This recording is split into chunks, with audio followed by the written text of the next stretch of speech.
What is going on, everybody? Welcome to the Elite Suite. Today I'm bringing you the table predictions for the BPL 2016 to 2017 season. Be sure to drop a like on the video and subscribe if you haven't yet, and let's go ahead and get started. In 20th, we've got Bournemouth. Now, despite picking up Jordan Ibe during the transfer window, I don't think it's going to be enough to compete with the BPL teams this year. Considering it's only their second year in the BPL, it's just not going to be enough, especially after losing Juan Iturbe during the winter transfers. Gradel signing a new deal with Bournemouth does help them a lot, considering he's a very, very good player with a lot of potential, but then again, I just don't think that he alone is going to be enough to compete with other teams in the BPL. In 19th, we've got Hull City, now just getting back into the BPL after being in the second division for a few years. Despite doing well in the second division last year and getting promoted into the BPL, their team just seems like they are in shambles. Now, they haven't picked up anybody yet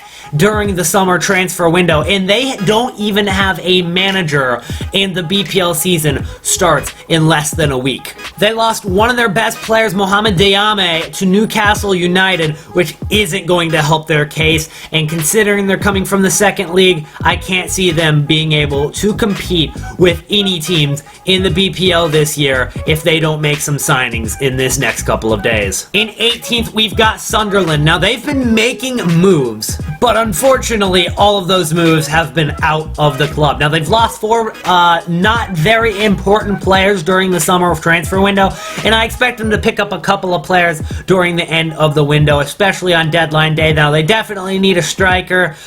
They have some old players such as Jermaine Defoe, who's always prone to injuries, and finishing 17th last year is not very promising for Sunderland, especially after they've been very quiet this window. In 17th, we've got Burnley, who just was promoted into the BPL. Now, I definitely couldn't put them on the relegation list, mainly because I really didn't want to get unfollowed by Visa on Twitter, but other than that, Burnley have picked up a few no-namers in the summer transfer windows, such as Dumigan, Goodmanson, Lafferty, Long, Pope, and Thomas, but they have picked up the likes of John Flanagan from Liverpool, which is a pretty solid pickup. They do have a lot of momentum after winning the second division last year, so I think Burnley will at least escape relegation in this year's BPL season, but it will take them a couple years for them to start to build up their club to really compete with the other teams in the BPL. In 16th, I've got West Bromwich Albion, who didn't have a great year last year, only winning 10 games in the BPL and finishing 14th. I think they'll drop 2 more places, but still staying in the BPL, escaping relegation in this next season. They've lost the likes of Lindegaard and Sessegnon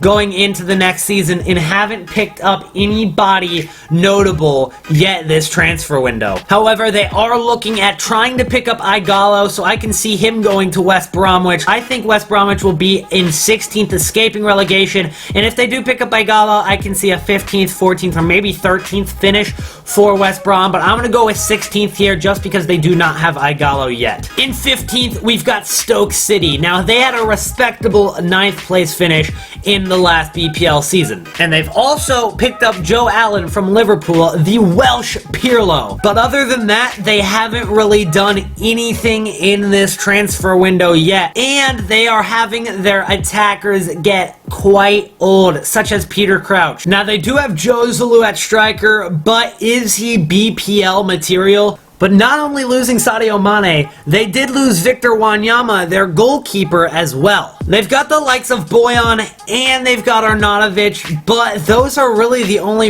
notable players on Stoke that are class. And if you take a look at their starting 11 here as a whole, they just do not seem strong enough to compete with the upper half of the table. So I think a 15th finish for Stoke is fitting. In 14th, we've got Swansea, who hasn't done too much in the transfer window yet. However, they have picked up the likes of Llorente from Sevilla and also Leroy Fer from QPR. So I think Swansea won't be too good in the BPL this year, considering Llorente isn't that great. Neither is Fer. Very average players, in all honesty. I think a 14th spot is fitting for Swansea in this next season. In 13th, I've got Southampton. The reason I've put them in 13th 13th is because they did lose Sadio Mane, who was their star player last year. And in all honesty, carried them a lot of the way. He's been very, very good for Liverpool so far in this next season, and Southampton really relied on him last year. Despite having a very good 6th place finish in the BPL last year, I can't see them holding that at all. So I think they'll drop down to about 13th in the table next year. Despite losing a couple of very solid players from their team, they have picked up Nathan Redmond from Norwich City, and they've also picked up Alex McCarthy from Crystal Palace. So they are making moves to improve their squad, but in all honesty, they're not going to be the team that they were last year. In 12th, we've got Middlesbrough, who I think is definitely the best of the 3 teams who have entered the BPL this year. They are picking up several different players, including the likes of Victor Valdez, Guzan, Espinoza, and Fisher. Despite some of these guys being no names as of right now, I feel like they have a lot of momentum going into this next season, and they are a very organized club. I think they will be able to upset the likes of the upper half of the table, but I don't think they will consistently be able to compete. So I think a 12th place finish is fitting for Middlesbrough this next coming season. In 11th, this might take you guys by surprise, I've got Leicester City FC. Despite winning the BPL last year, I can't see them holding on to this momentum that they've got. The Vardy party is over. Mahrez is going to perform well, but I feel like the team is going to crumble around it. Along with Conte leaving to Chelsea and other players getting older like Huth, I don't think that Leicester City is going to be able to perform nearly like they did last year. On the upside, Leicester City have picked up a couple of good players, such as Mendy from the Ligue 1 and also Zieler from the Bundesliga. But again, what I say still stands. I think a mid-table finish for Leicester City is what's going to happen. In 10th place, we've got Crystal Palace. Despite losing lots of players such as Adebayor and McCarthy during this summer transfer windows, the players that Crystal Palace have picked up have been class. They've got the likes of Johan Cabaye coming in from Newcastle United, Steve Mandanda from Marseille, James Tompkins from West Ham, and Andros Townsend from Newcastle United as well. They've also put out a bid for Berahino. Now, Berahino has been placed bids from many clubs, but I feel like Crystal Palace has most likely to get Berahino just because Berahino is good friends with Balassi, their left winger. So I think that Berahino is most likely to go to Palace, and that's why I think, despite their 15th finish last year in the BPL, I think Crystal Palace will get a 10th place finish this year. In 9th, we've got Everton. We're down to single digits here, and I think that Everton is going to be in 9th, not only because of their history in the Premier League. Now, despite never being relegated, they've also never won their Premier League since it was established in 1992.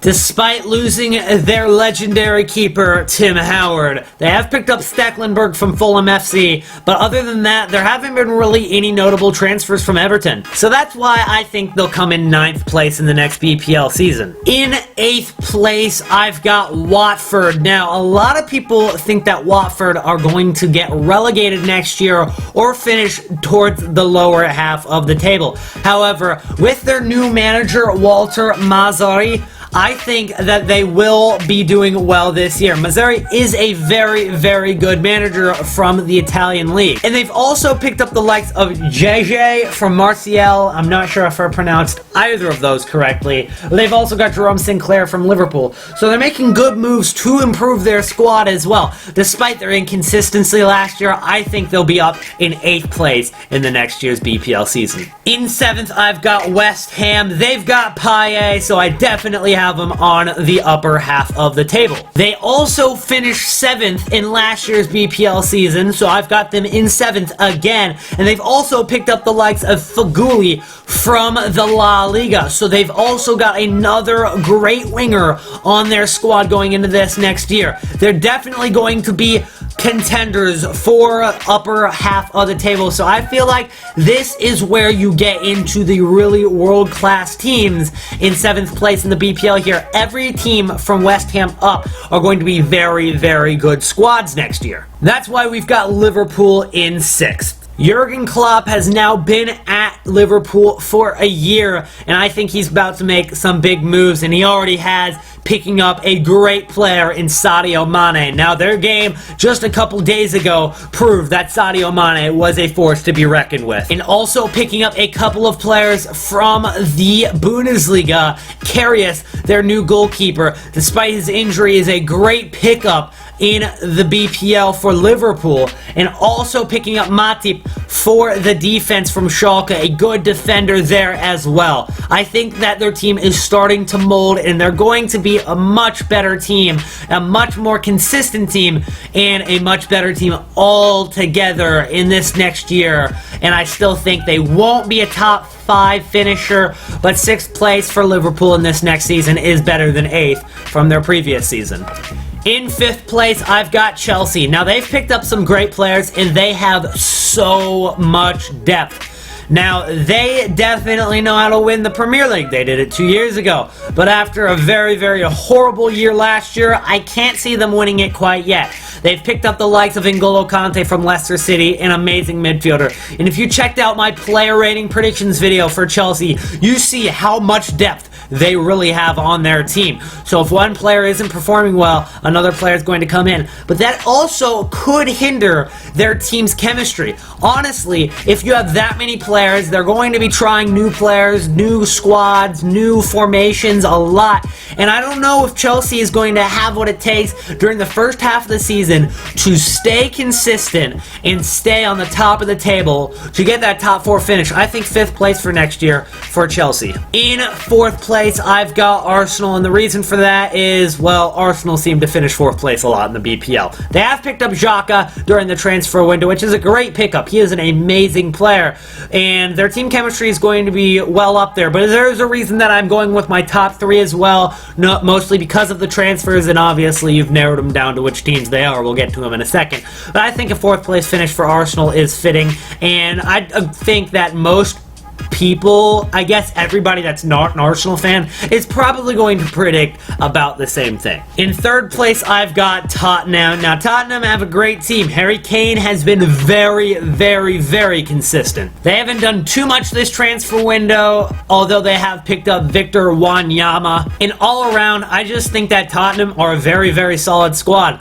Now, Dortmund did wreck them in the Europa League, but other than that, they had a great year in the BPL. Now, again, just like Arsenal, choking it towards the last half of the season, or the very end of the season, I should say, I still think that they're definitely going to lock up that Champions League spot in that 3rd position in the BPL this next coming year. In 2nd position, we've got Manchester United, which means that Man City is our number 1 spot. Manchester United in 2nd have picked up so many good players during this summer transfer window. The likes of Zlatan Ibrahimovic, Mkhitaryan, and Eric Bailly, and also the possibilities of getting Pogba in the midfield for Manchester United is ridiculous. And also, having Jose Mourinho coach your squad is also not bad at all. But Manchester City have now got Pep Guardiola as their manager. They've picked up the likes of Gundogan, Nolito, and Leroy Sané going to their squad.